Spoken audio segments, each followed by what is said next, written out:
Hey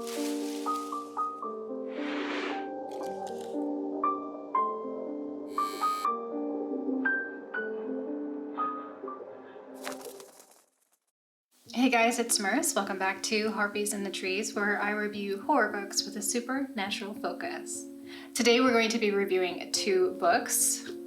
This one, The Remaking by McLeod Chapman, and Maggie's Grave by David Sodergren. I want to talk a little bit about the themes of these books because I think that they are really interesting, important themes. But first, let's do a few comment shoutouts and then we'll get to this topic that I want to talk about really quickly, and then we'll go to the review. Oh yeah, and an update.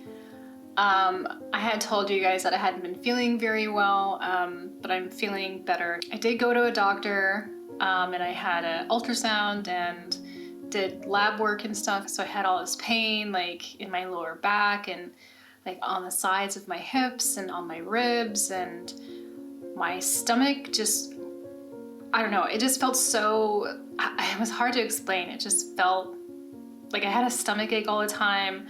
My abdomen was very hard, and also my bowels weren't really working. So it really sucked and it was really painful, and I even had a hard time sleeping because it was just so... The doctor said everything was fine, but I was in a lot of discomfort. He thought it was muscular, and so he wants me to go for therapy for my back. So my boyfriend, you know, had looked up collagen, the side effects of collagen. That's what I was experiencing. So the way that collagen works is when you're taking it is that it attaches to the wall of your intestines, and it can build up there, and it slows down your bowel movements and can cause constipation and all kind of stuff. But it can also cause bone pain and fatigue. Once we had this conversation, we brought it up to the doctor, but he was like, I don't really think that's what it is, you know?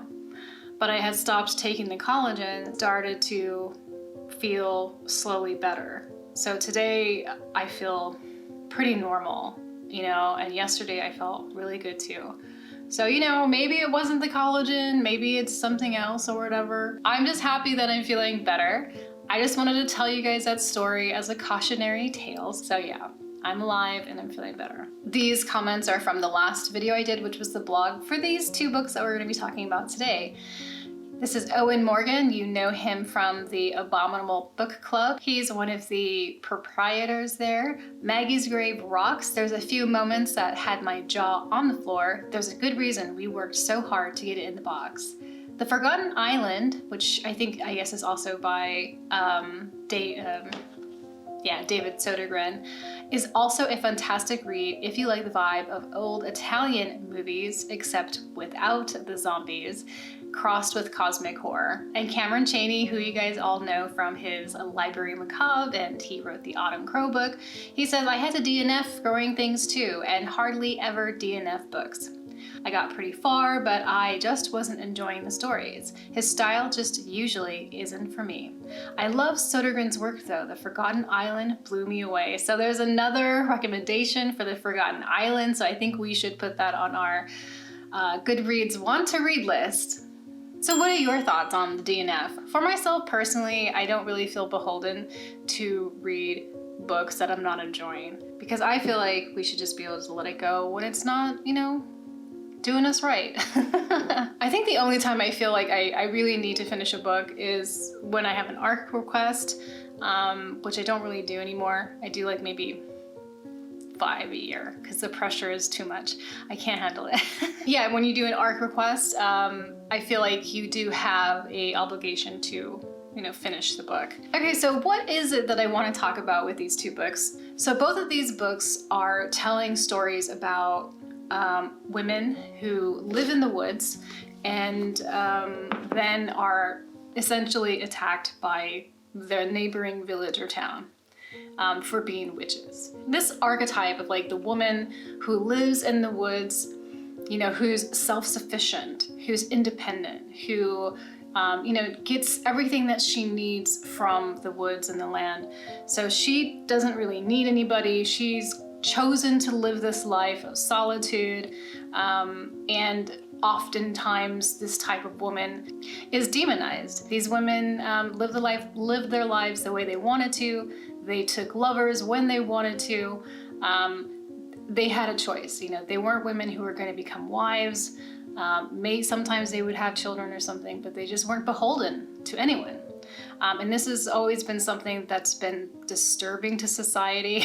It threatens the society. It threatens the way things are, you know, working. She lives deep in the Greendale woods. So these two books talk about two women who have decided to go into the woods and be wild women, to be witches, to be herbalists, to be naturalists. So it's really interesting because these stories go in way different directions, which is so cool. Which is interesting because you get to see like just how many different ways there are to tell a story.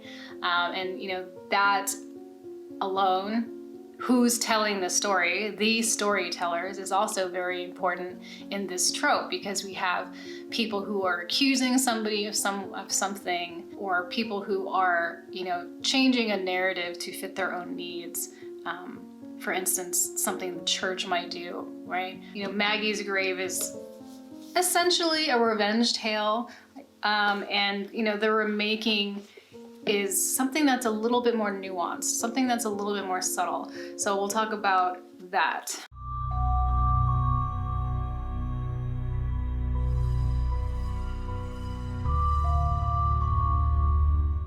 So the remaking begins with a man sitting at a campfire. And at this campfire are some faces in the fire glow, and he's telling a story. And the story that he's telling is about Jessica. The story of Jessica begins with Jessica's mother, Ella Louise. Ella Louise was this beautiful woman who was just a little bit different than other people. But she did end up going to live in the woods alone by herself, and she was a natural witch. She was someone who lived off the land, and she kind of also, she provided tinctures and love potions and, you know, anything the townspeople might need for their aches and pains and wants and desires. But of course, they would never agree, you know, they would never admit that they went to her. Ella Louise becomes pregnant at some point, and Jessica is born. When Jessica is 8 years old, her mother had a client, and this client was pregnant, and she wanted something for her pregnancy. So her mother provided her with this, these herbs, these teas, but the client ended up losing her baby. The father finds out that his wife had been seeing Ella Louise, so he takes a team of people, he goes to the cabin, and he burns the mother and the daughter alive.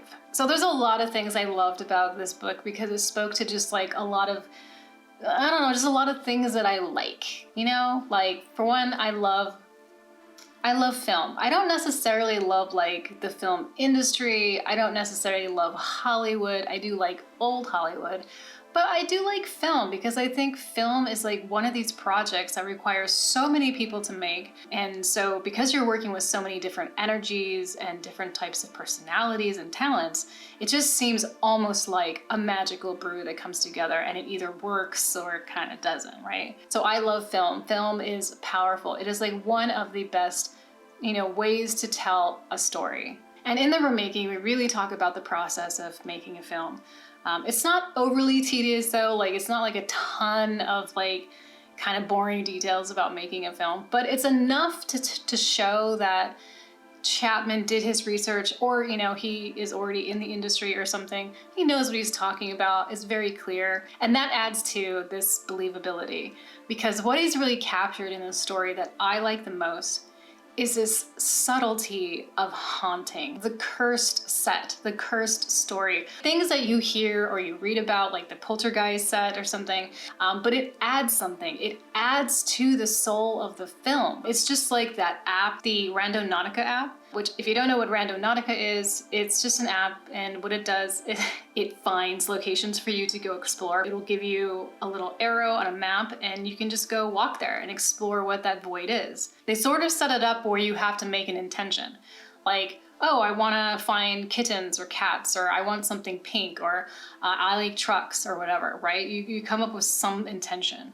And then when you go into your journey, if you find, I don't know, a truck or cats or a pink truck cat, I don't know, it's like, oh wow, there's a synchronicity here. So that app, actually, some users found a dead body. And this wasn't planned. It wasn't set up by the app company. It was just this horrible coincidence, but it really added this other dimension to the app now. It has that kind of like spooky, supernatural vibe. And so that's kind of what's happening like in the Remaking, is there's this thing that's there, that's alive. It's subtle, but it's there. And the people who are involved are all experiencing it on different levels.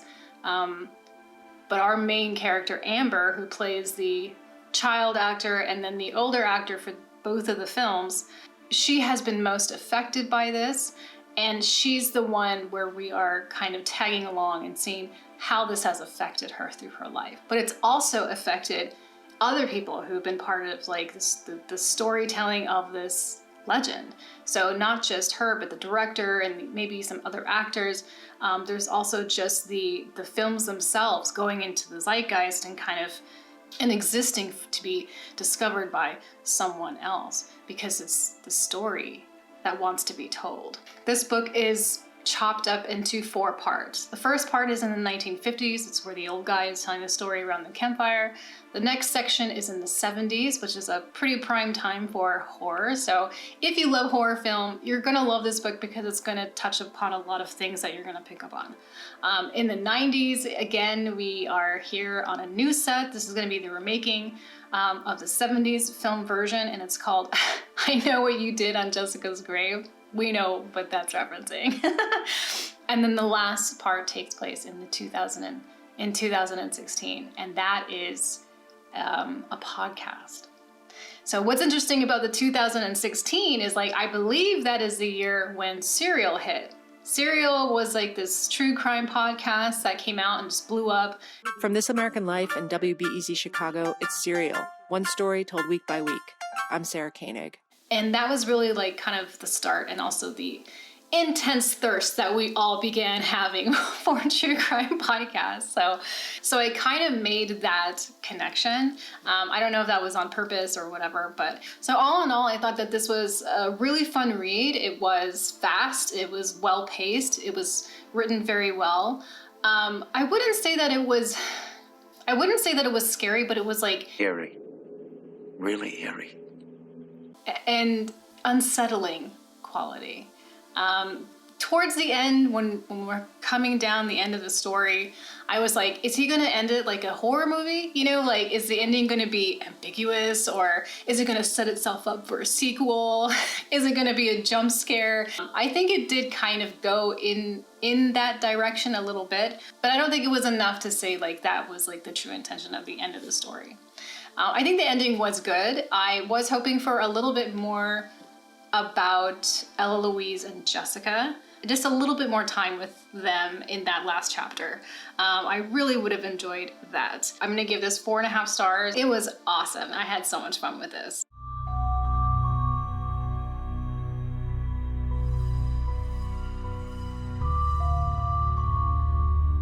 Maggie's grave begins with Maggie in her cabin in the woods, watching a group of men approach. The men come inside, pointing and screaming in a frenzy about how she's a witch and they must kill her. They subjugate her on the floor and are ready to kill her when they notice that she's pregnant. And the father is one of the men who denies it. They then say that they will need to take the baby to put it on trial. But before they kill Maggie and take her baby, Maggie leaves them with a curse that calls down deep, deep into hell. Our story continues where we meet 4 teenagers who are hanging out at the local bowling alley. They are the only 4 teenagers in the town, a town that is dying, a town that has more abandoned homes than homes that are lived in. But one night, an American girl arrives.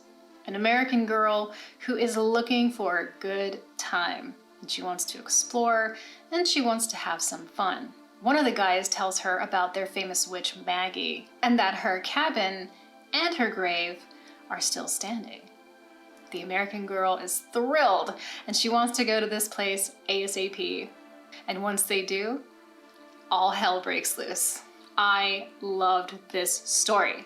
It was supernatural, and also Maggie is formidable. She is terrifying, and she is in the book a lot, which is something that I'm always kind of hoping more with supernatural stories, you know, is like, I feel like often the specter or the monster or whatever is like, you know, they're not in the story a whole lot.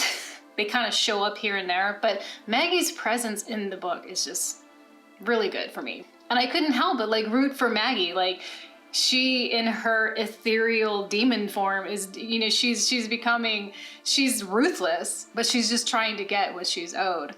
She's coming to claim what's really hers and her. So I love this idea of curses. I love the idea of vengeance. I love the idea of being murdered and then being able to come back in this whole entire unearthly power. The characters are really good. I loved the teenagers. I love their relationships to each other, their dialogue. I mean, they just felt like solid people. They're young adults, so they're thinking about a lot of different things. Like, do I stay with my boyfriend? I mean, we've been together forever, but he's literally like the only one of two available guys. The other thing too is like, this book is not afraid to fuck shit up. Like, it's, there's a lot of gore, there's a lot of genital gore, and there's a lot of penis flapping. And I know that might sound like not very appealing, but it was actually pretty awesome because I just thought it, like I just really haven't read a lot of penis flopping in books. And you know, it's sort of funny because that's always gonna be kind of funny because I'm also extremely immature. But it works really well in the scene because it's so vulnerable. Like, sure, that's funny, but it's a vulnerable moment, you know?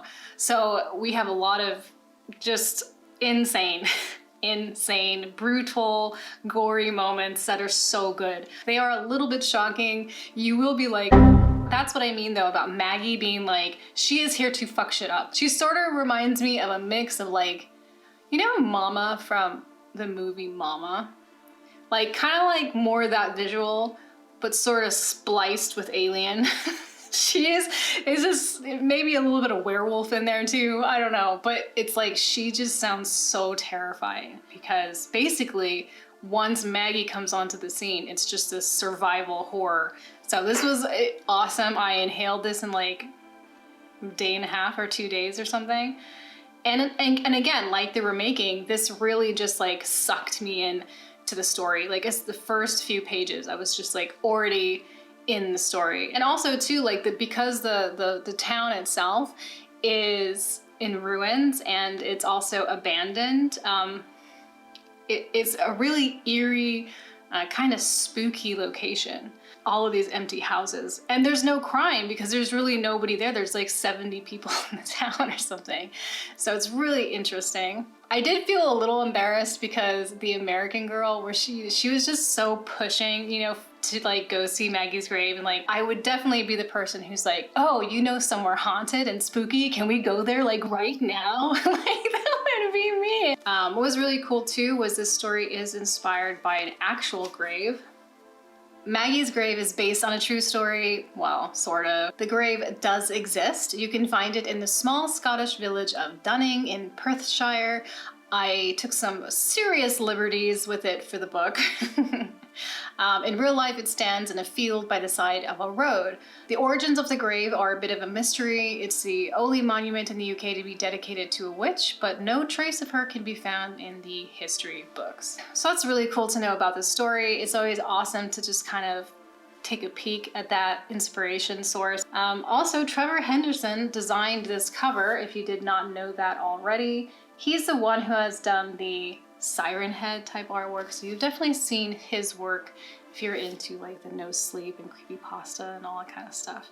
It has this like punk rock appeal to it that I love, and the spirit of the book is definitely like pretty punk rock, I think. So I gave Maggie 5 stars out of 5 because from the first word to the last word, I loved it. It's a perfect book for me. I would say this is like a perfect summer book too, because you can just read it right away, but there's a lot of action, there's a lot of stuff going on, there's a lot of gore. I mean, it's just fucking fun, you know? I had Maggie on my brain so much that I did this little illustration of Maggie. I was trying to literally draw cute cats and couldn't. I had to draw Maggie. So that was that was an unexpected fun thing. So I hope that you liked this review. If you did, please like and comment below. Tell me what your thoughts are on Maggie's Grave or the remaking. I'd really love to know, especially what you thought about the ending for the remaking if you read it. Also, these are gonna be my next 2 reads coming up. These are some chonky boys. I was thinking maybe I would do like 2 reading vlogs for this, or maybe I should just split them up and be like 1 reading vlog for this one and 1 reading vlog for that one. So thank you so much for spending your evening with me. I really do appreciate it. Please take care of yourselves. Don't take any supplements without some research, and watch out for each other. I'll talk to you next time.